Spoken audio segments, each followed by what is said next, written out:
everyone, and welcome to Dragons, Gazelles, and Unicorns. I'm Rosemary Truman, founder and CEO of the Center for Advanced Innovation, and I have the sincere pleasure and honor of having an amazing woman to talk to today. Amazing on so many levels, Amber Afreed. Amber, I just wanted to pass it over to you to have you talk a little bit about your career, your journey. Sure. So I can start with some background on myself. I spent my career as an equity analyst at Janus Henderson Capital, where I specialized in identifying disruptive technology. Disruptive technology is rippling through the global economy, and the pace of change is accelerating more than ever before. I covered consumer. 10 years ago, if you needed to buy something, you went to the mall. Nobody ever would have thought 10 years ago that malls would be dying and that companies should actually pay people to park at a mall to go shopping, or that the consumer would do most of their shopping in their underwear at 10 p.m. on Amazon. But that is the way technology has led us. So I spent my career as an expert in research, albeit a financial capacity, but that skill set has really led my journey with my son, Maxwell.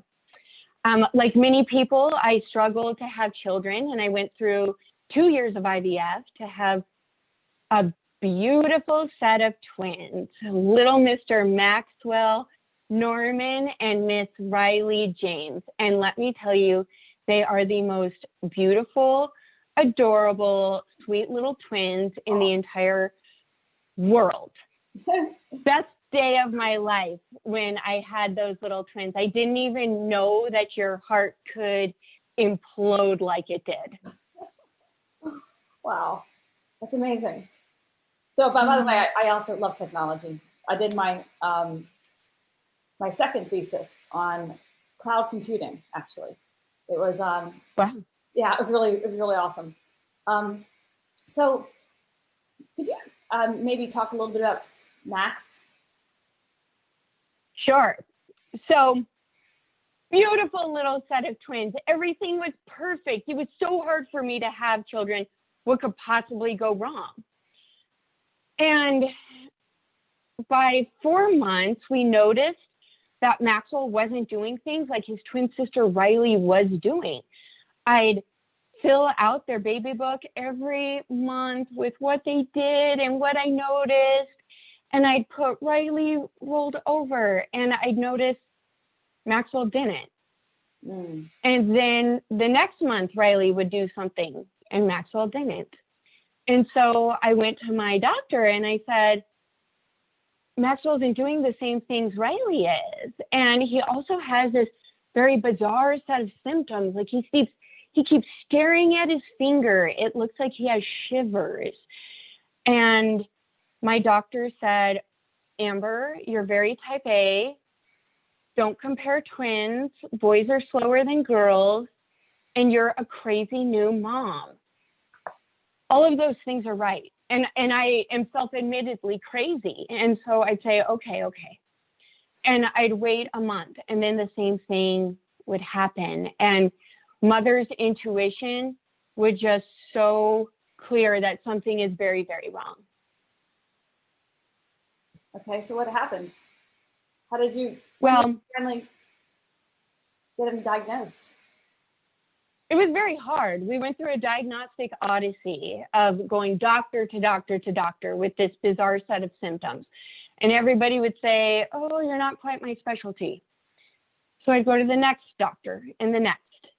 And finally, we went through genetic testing, which baffled my mind because my husband and I are not carriers of anything, and our embryos went through genetic testing. And I learned that most rare diseases are caused by a de novo mutation, meaning it just happens. It didn't come from one parent. You were just the unfortunate winner of the genetic lottery. And after genetic testing, we were called to an appointment at Children's Hospital. Doctor said, come in as soon as you can. We'll clear our schedules for you. So I knew it was going to be very bad news. Mm-hmm. And so that you went in and they gave you the diagnostic and the diagnosis. What is the diagnosis? The diagnosis was a rare disease called SLC6A1. And I just remember thinking, that's not the name of a disease. It's the name of a flight number. And I said, what's the name of the disease? And they said, that is the name. And I said, no, the name of the disease. And after a little bit of who's on first, I realized that was the name of the disease. So I did what any person would do. I took out my phone and Googled it. And everyone knows you can Google any odd set of numbers or letters and come up with something. And there were no search results found at that time. Wow. It was the most isolating, horrible feeling in the entire world. And it was truly a sadness that I'm sure every parent can relate to listening. It was a sadness for which there are no words. And so what's the treatment plan? Well, that was the problem. Since it was a rare disease, they really didn't understand anything about it, and there was no treatment plan. We were given a 5-page article from Denmark, and doctors said, good luck. We don't know anything about this. It's a rare disease. There will probably be no research done on this and no medical breakthrough. So the best thing you can do is give Maxwell the best life you can. And hopefully you'll become the expert and you can come back and educate us. Okay. So what a horrible feeling. I'm sure that even made you feel even more isolated when they said they're not going to do anything. It was awful. Yeah. So did you contact the people from Denmark, the researchers from Denmark? I did. It was in that moment in the diagnostic clinic that I looked back at them and every ounce of my body wanted to climb under a rock and just die and cry. But that's my decision. And I'm a mother and I fight for my son. So I decided to fight like a mother. I decided to fight like the third monkey on the loading deck to Noah's Ark, and it is starting to rain. So I looked right back at those doctors and I said, if this were your son today, what would you do in the next day, the next week, and the next month? And after that, I'm going to come back and ask you more questions. And they said, start calling scientists. So that's exactly what I did. I called hundreds. So you collected a lot of information from these scientists, and did they give you a better set of suggestions than the doctors? They did. And I would say the first huge breakthrough that we realized was that this disease is not rare. We were told Maxwell was one of 34 in the world when he was diagnosed, wow. But that is actually not the case. His gene was discovered in 2015. It made the testing panels in 2017. Intuitively, how can you be diagnosed with something that doesn't exist? And so what we realized was this disease is actually pretty prevalent. We're a prevalence of 1 in 38,000, but more importantly, we're the 10th most associated gene with autism, the 6th most prevalent gene in epilepsy. And what is misfiring in Maxwell is the body's most important inhibitory neurotransmitter. It's called GABA. And if that's not working, you can imagine what that causes. It causes mental illness. And so what isn't working for Maxwell is responsible for a slew of mental illness, including schizophrenia, ADHD, and bipolar disorder. Wow. So, so you called all these doctors. Did they give you any suggestions on specifically, a therapeutic route that could be taken or anything that could be done to improve his condition? They did. They really did. And I would say the aha moment of the prevalence and the fact that which started as a quest to obviously save my little baby Maxwell truly transcended our little family. And we have this giant opportunity to impact a multitude of people. And that garnered a lot of scientific expertise in and of itself, as well as biotech interest. Of course, what I care about is helping Maxwell as quickly as possible. And so for the scientists listening on this webcast, we quickly realized that SLC6A1 is a monogenic haploinsufficient heterozygous loss of function that fits into AAV9. If you're not a scientist, it means using current technology today, the technology exists to cure this disease through gene replacement therapy, where you actually replace the gene in the body, and it is a once and done solution to cure this disease. Mm-hmm. We also realized that it's amenable to rescue techniques like Spinraza, where you upregulate the wild type allele to make the body make what's working work better and faster to rescue this disease. Mm. Okay, so gene replacement therapy, that's really complicated.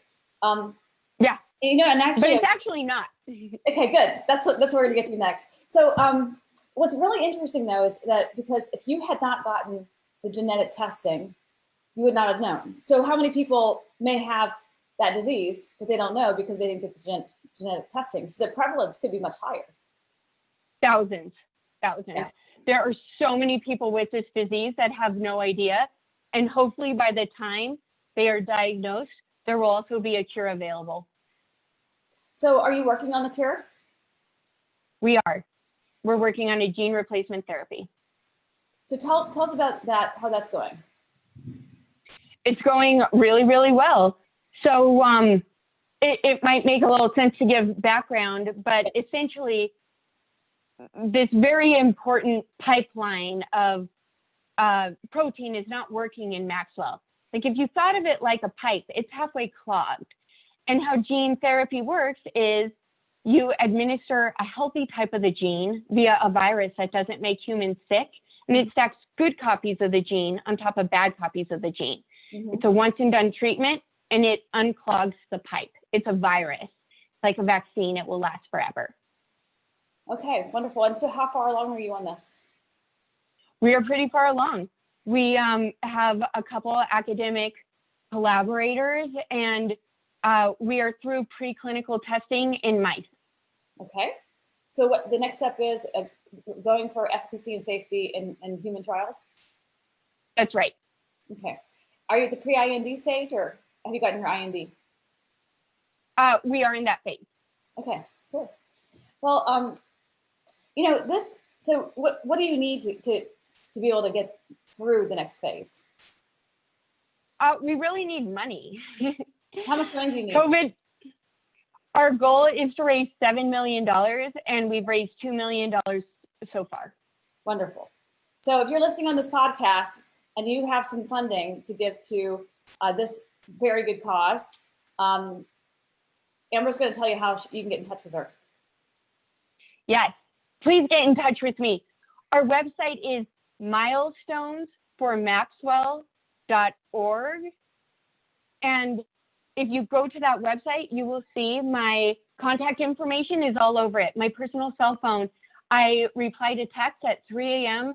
If it will advance science, I will do anything to help my baby. On Instagram, we're Milestones for Maxwell. On Facebook, we're SLC6A1 Connect. And on Twitter, we're Max's Milestones. Okay, great. We'll put that in the show notes as well. So what do you think has helped the most in finding this cure? What has helped the most is having grit and perseverance and getting on the phone. It is so important to get your story out there and collaborate as much as possible with scientists. And if anybody is listening that has scientific expertise and thinks they could contribute to our cause, we are in need of more basic science. We need to understand the mechanism of disease in much greater detail. Anybody who is an expert in GABA receptors or transporters, we are looking for you, or in epilepsy or autism. We can all work together, and that is what I've been able to contribute, is my ability to bring people together, and also my ability to make these treatments economically feasible. I have relationships, and we have such a large addressable market that the work being done has a much greater market potential. Okay, very good. Excellent. So make sure to check out those websites. Yeah, I guess if you were to reflect on, this whole scenario, what do you think systematically should be changing to not have the same kind of horrific experience that you did with Maxwell? Yeah, I would say my secondary goal through all of what my family has gone through is that I never want another family to suffer like we have. I want a Dateline series that talks about what we've gone through, a Netflix series that outlines every step of the way and lessons learned and how to avoid the traps we did and what to do differently. Please learn from us. I nearly had to smuggle genetically engineered mice from China to help my son. I've had to send scientists snacks via Uber Eats every day for a month before they called me back. I have done crazy things in order to help my son. Like I truly have risked going to an international prison, and I would have done it joyfully if it would have advanced the science to help Maxwell. Those are problems. Other families shouldn't have to smuggle mice from China in order to help their son. This has been such a nightmare, and thank goodness I'm a honey badger of a person with a lot of grit that's not really afraid of anything. But there are large systematic problems that need to change. There are 7,000 rare diseases out there, and we're deemed too rare to care often by scientists and biotechs because there's not enough for our particular disease to be economically viable. Luckily for us, we are economically viable. And the lesson learned from this is that it takes one rare disease to mess with the wrong mother to lead to scientific advances. And like I said, the work we're doing for my cause will lead to so many scientific advances. And I think it's also very important to reflect on the fact that, yes, there are 7,000 rare diseases, but less than 5% have a treatment today. 1 in 10 Americans have a rare disease. 50% of all children with a rare disease will have a lifelong disability or premature death. And only 30% of children with a rare disease will live to see their 5th birthday. When you think about it in those terms, rare diseases impact us all. And if we can just unlock a treatment mechanism for SLC6A1, this technology can be directly transferred to so many other scientific breakthroughs. Well, we have a challenge going on right now called Innovate Children's Health.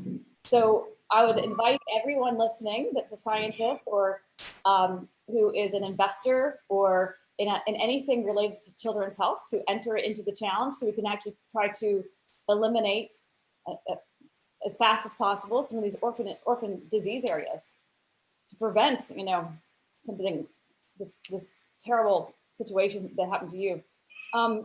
What do you think would have been what do you think would have helped the most, I guess? Max, as well as your families, the families that affect ultra rare diseases, what do you think is most needed to help the patients and the families? Funding. We need scientific funding. And patient organizations are often the best people to manage that money, because we are only motivated by curing our children. SLC6A1 Connect is run entirely by mothers fighting for the lives of their children. Every dollar goes to research. We are the best stewards of capital imaginable. What would you recommend to other people in your shoes? I think it'd be two things. On a personal level, I would say it's all about grit and perseverance. Learn to take rejection well. Learn to have a roller coaster of a day. You go from a high to a low. And granted, my career taught me to accept rejection well, because every day the stock market just reminds you that you're stupid and you have more to learn. And I think science is exactly the same way. Sometimes things go your way, sometimes they don't. But the important thing is to always look forward. And on a professional level, I would say look for the disruptive technology. The old way of drug development involved modifying chemical compounds, testing them empirically and looking for whether the drug had a desired effect. Now we're doing more targeted development. In my example, here's a gene, SLC6A1. We know it is defective. We know the protein it makes. Let's go to the root and let's fix it directly. And in doing so, medicine becomes more personalized and far more effective. Mm-hmm. So while it's going to cost parents $7 million to help our children today, the first people who utilize a disruptive technology, it's always expensive. In 10 years, everybody is going to look back and laugh at how expensive this was when something is widely available. And my dream is that in 5 years, this gene will be on a new newborn screening panel, and children will be diagnosed on their 3rd day of life. And a sad doctor is going to walk in and say, this perfect little baby you've just met has a debilitating neurological disease. And then that sad doctor is going to say, and guess what? We are going to treat that baby today, and they are never going to become symptomatic. This will simply be a chapter in their book, and they can go on and live a totally healthy and happy life. Well, if anyone's going to be able to do it, it's going to be you, Amber. I believe it. I appreciate your grit. Well, thank you. You know, I personally don't take no for an answer either. Through my whole career, I also was on Wall Street at Goldman Sachs, so that was an interesting story as well. But what would you like to leave the listeners with today? What I would like to leave the listeners with is the message to never give up. There is always hope, and keep searching for answers. Look for that disruptive technology. Go with people that have a fire in their belly. And if you are a philanthropist or a company or a scientist, please reach out to me. There is room for everybody. We are super collaborative. We are hungry. We are the most dedicated patient organization you will ever meet, and we will do everything to make you successful as well. Wonderful. So Amber, I do have to ask you one last question. That is pretty creative, of sending snacks every single day for 30 days to an investigator. That's great. That's great. Do you have any other examples? What other crazy things did you do to get people to call you back? Oh my goodness. Well, I've done actually a lot of crazy things. I'm trying to think of some that have stuck with people. I think the Uber snacks is a great example, because snacks transcend education level, busyness.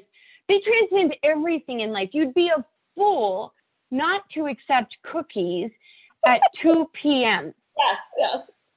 Everyone is rendered helpless when there are cookies from Panera lying in front of them with a sticky note that says, Maxwell, give me a call.